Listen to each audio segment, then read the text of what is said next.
Hello my dear friends, welcome to my channel. I have a triple review, or not really a review, more of a first impression, although I'm fairly familiar with these candles.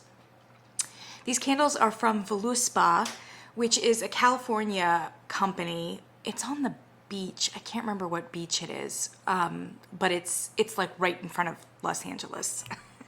The name is escaping me. But yeah, California company, and they are known for their beautifully gorgeous vessels. So this is probably this is the most familiar vessel, this like embossed glass with the embossed lid. And frankly, many candle companies have tried to, like more minor ones, have tried to dupe this particular look, but this is the OG. It comes from Voluspa, and this is one of my favorite candles from them, which is Santiago Huckleberry. I didn't actually purchase this one recently. In fact, I purchased the 3-wick tin of Santiago Huckleberry, which looks like this. And these are 3 wicks. And I have come to the conclusion that this is the way to go with Voluspa, because the major Achilles heel of Voluspa candles is that they don't have strength or throw. They have everything else knocked out of the park. Everything. Vessel, fragrance, profile, yeah. Their candles are made of coconut wax. Well, it's a coconut wax blend. Coconut wax is super soft. So actually you can kind of like make a dent in the candle. And it's greasy. It's greasy, greasy. This is one of my candles that I had in my collection. It's like got so much grease on it. I don't know if you can see how messy that candle is. You can like dig your fingernails in it. And yeah, so they don't store particularly well for that reason, and they don't ship well, especially in the summer, warm climates, because the melting point for coconut wax is very low. I mean, it's basically just liquid. Ooh. The silver lining of that, though, is that my hand smells so yummy. And coconut oil can't be bad for you, right? Voluspa had a 20% off, I think it was for Memorial Day, a 20% off sale. I usually don't order from the company online. I usually buy them in store at Anthropologie. I have an Anthropologie close to me, and they usually have a very brisk offering of Voluspa candles, but they're also sold in other places, i.e. Macy's, Bloomingdale's, Nordstrom, etc. I don't think they sell them at Ulta. Sephora, they sell them at Sephora too. And every single one of their vessels is beautiful. They've got these, they're the ones who started out with this like Macron kind of style. It's like a daylight, it's glorified daylight, 1.8 ounces. They do other vessels as well. Here's a bourbon vanilla one. Also messy with the wax, if you can tell. Yeah, but their mainstays are these right here, and then they come in various different smaller vessels. Ooh, they gave me a tiny sample here of Yashioka Gardenia, which is actually just this one.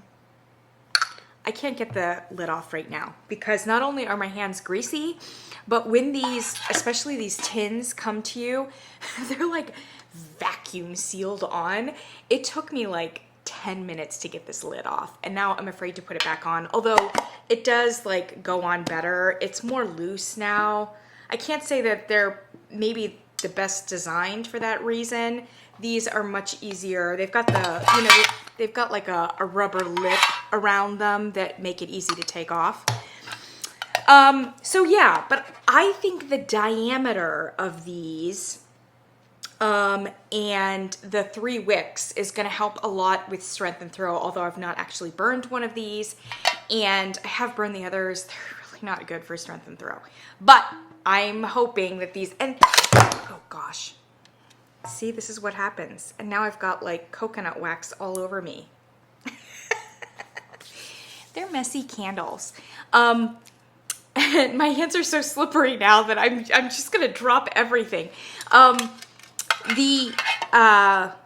I lost my train of thought too. Okay, I'm back. I'm sorry, I had a mishap and the thing fell down, and so I got to regroup here. Let's get back to it. I bought 3 of their candles, and they're all, look at this, Moso Bamboo. Look how beautiful this is. Oh, I know what I was about to say. And this is Forbidden Fig, which looks like so. All I was going to say very simply is that even though they're tins, which is cheaper than like the embossed glass, they're so beautiful. Look how beautiful. I mean, you could definitely set these out. Many of their designs are inspired by Japan, or Japanese inspired. The motifs, the aesthetic, and some of the scents, many of the scents actually are inspired by Japanese plants or various different fragrances that are common in Japan, which I'm not terribly familiar with, but I'm gonna struggle along with. So the 3 that I got, and actually they just came to my door today, this morning, Santiago Huckleberry, Moso Bamboo, which is a kind of bamboo plant, and Forbidden Fig. And actually when I smelled them all in concert with each other, they're extremely similar to each other, which I mean, you can definitely tell like what my scent preferences are. So I'm gonna start out with my favorite one, because this has always been my absolute favorite scent from Voluspa, Santiago Huckleberry. I would say that their best sellers seem to be French Cade Lavender. It's a greenish kind of jar. French Cade Lavender, Baltic Amber, and Moso Bamboo. Actually, I would say those 3 are their like best sellers, but they have a lot of other ones that sell really well too. There's a gilt pomander one that comes out in the winter, very popular. Santiago Huckleberry is a little bit of a sleeper, actually. I don't know that like everybody loves Santiago Huckleberry, and I almost never see it around like in stores and stuff. Oh my gosh, this has to be one of my favorite candle fragrances that I've ever smelled in my entire life. And I often compare, maybe you've noticed, but in various different reviews, where there's like a berry forward or a dark stone fruit in the candle, like I'll be like, oh, it's almost like Santiago Huckleberry. Okay, so Huckleberry looks a little bit like a blueberry, but it can be darker, like black, red, something like that. And it has these very hard seeds in it. And I think it may be categorized actually as a stone fruit rather than a berry, but I don't know about that. I'm not a biologist. It is definitely very reminiscent of the stone fruit family, and particularly like plums, nectarines, but very dark. Dark, dark, dark. They tend to be also a little bit tasty like a blueberry, but tend to be much tartar. I don't know if that's the correct adjectival form of tart. They are very tart. Oh my gosh. This is a bold, in your face kind of scent. You lift the lid off of this and it comes at you, which surprised me so much. Now, granted, I have been burning smaller ones. I haven't actually gotten around to burning like a really large one yet. But the small ones had like basically no scent and throw, and I just didn't understand it because, man, when you smell it on cold, it has such a personality. This is an extremely dark and jammy. It's jammy forward, berry forward kind of scent, but it's super dark, super tart, velvet-like. The notes say huckleberry, vanilla, and sugarcane. I think there is some vanilla, but it's like underneath, and it's not playing a really dominant role. What you're mainly getting is not a whole lot of filler vanilla, but a ton of berry. And I actually think it goes a little rhubarb-ish in the tart aspect of it. Yeah, rhubarb, plum, and like berry, but it kind of comes forward like a little bit like a raspberry maybe, super tart. And there's a darkness to it. And although the scent notes did not list musk, I really think there's a great deal of musk in this. And it's so interesting because the next two candles actually do list musk in their scent notes, and I can't pick it up as much. But here, man, this is a fall candle if there ever was one, and it is beautiful. In the fall, I mean, there's obviously the very common fruits, apple, squash, pumpkin, you know, cranberry. They've got, you know, there's the whole list of them, right? This deserves every bit to be part of that pantheon of fall fruits. Fig, I think, should go there. We've got a fig here candle. Fig and those deep, dark stone fruits. You've got those dark berries, especially if you mix them with something a little bit smoky or something a little bit spicy, something a little bit herbal or woody or musky. You've got a beautiful, beautiful, unique fall candle. That is exactly what this is. For me, it's the leader in this category in terms of that dark, sultry, velvety, musky, berry forward scent. Oh, and the color here is just so apropos. I love this candle. I will love it forever, even if it does not throw, but I'm really hoping with the 3 wicks that it does. Okay, so then let's go to Moso Bamboo. My hands are so slick at this point. All right, Moso Bamboo, which looks like this. It's like a navy blue shade. So interesting, and this is one of their better sellers, I think. It's one of their more masculine leaning candles because I don't know that they lean terribly masculine, although some might say that Santiago Huckleberry does a little bit for its like dark musky elements. Moso Bamboo is primarily, now this is a much more faded and faint scent than Huckleberry. So is Forbidden Fig. Forbidden Fig and Moso, even on the cold scent, are pretty muted. This has a strong but sweet coniferous tree element. So it smells a little bit like a pine tree. I think it's actually a cedar tree. Moso Bamboo, black musk, and Japanese cypress. So it doesn't come across as like a traditional Christmas tree, but it's a coniferous tree, and it's sweet. And it has a sweetness in the, it might be sugarcane, although sugarcane isn't listed. But then when I read the description, it talked about musk soil and huckleberry vines, which is the tie back to Santiago Huckleberry. And then when I smelled for it, I was like, yeah, I guess it is. It is like a fruity berry kind of, but in a faint way behind that cypress coniferous tree. And so with a different marketing, this could be like holly and ivy or mistletoe or something like that. But I can't say that it comes across as like Christmassy per se. And I love the branding and I love the marketing. And frankly, I love it when you've got a nice coniferous tree that's a little out of the holiday season because they grow year round. And it's just so fantastic.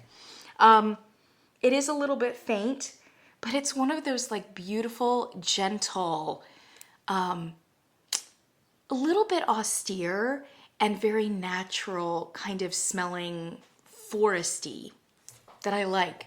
And like I said, it does lean like maybe a little bit masculine if like a foresty kind of scent profile, that association for you is more like outdoorsy or masculine.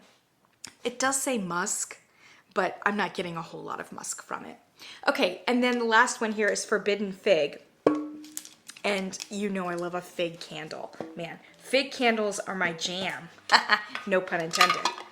All right, I got the lid off. So it's a beautiful, apropos, kind of like burnt cranberry kind of smell or shade. And this is, I would say, fairly basic and fairly linear. So the scent notes here are ripened fig, velvety musk, midnight rose, interestingly, and fig leaf.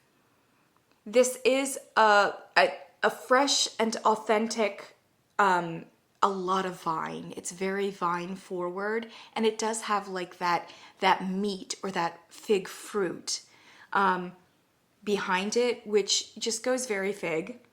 Yeah, I mean, if you smelled it, you'd be like fig tree. There are a lot of candles that are very similar to this though. Kringle's Crimson and Clover was, I think, a little bit more complex than this, but in the same vein. Anthropology sells a fig tree that is very similar, and I think maybe a little bit more remarkable, but very similar, which is why Anthropology tends to not carry Forbidden Fig in their stores very often, because their fig tree is like a huge bestseller and it's very similar. It's just not complex. It's mainly vine and fig. If there's other stuff, it's like too supporting cast to really come forward, and I kind of doubt that upon burning it, anything else is gonna come forward. So it's very nice fig, and it's a very nice packaging. But if it doesn't perform extraordinarily well, I don't know that I would repurchase it, just because there's so many other fig candles that are in fact great. So those are the three I've got. I will probably burn these in the fall winter period. So definitely be looking for the reviews of these maybe in September / October, maybe November on Moso Bamboo. That kind of sounds like a good time to do that bamboo one, especially since for some people it might be a little bit like Christmas tree-ish. So yeah, I'm really hoping that the 3 wicks, coconut wax burns pretty quick. 3 wicks burns pretty quick, and obviously it's a fairly shallow vessel. This is 12 ounces. So it's gonna be a little bit of a quick burn, maybe too quick for some people, but I think it's the best chance that you have of getting a Voluspa candle to like throw at any kind of a decent rate. I'll complete my thought that I started this video out with, which is that Voluspa does so many things well. Really. I mean, the vessels and the scents are gorgeous. Many of them, maybe not Forbidden Fig, but many of them are unexpected and complex. I mean, Santiago Huckleberry is just fantastic. The only thing that they're missing is just good scent and throw. Strength and throw, I guess, is what they need. So they need to pump up the volume in the scent oils. And I really feel as though that should be easy to do. They would go from being a candle company that a lot of serious candle buyers ignore to being one of the top candle companies. I mean, their scent offerings are that good, and their vessels are that stunning, that I can't believe they wouldn't compete very well against Nest, for instance. Very well. And for whatever reasons, they're just holding themselves back. And I don't know why that is. And they obviously don't listen to us, because they continue producing the candles that they do with no change. Voluspa, if you're listening, better, stronger scent oils. It would be a game changer. All right, that's what I've got for you. Look for these reviews later, but how beautiful. They're so stunning. And I'm gonna smell amazing all day long. I'll see you in the next one.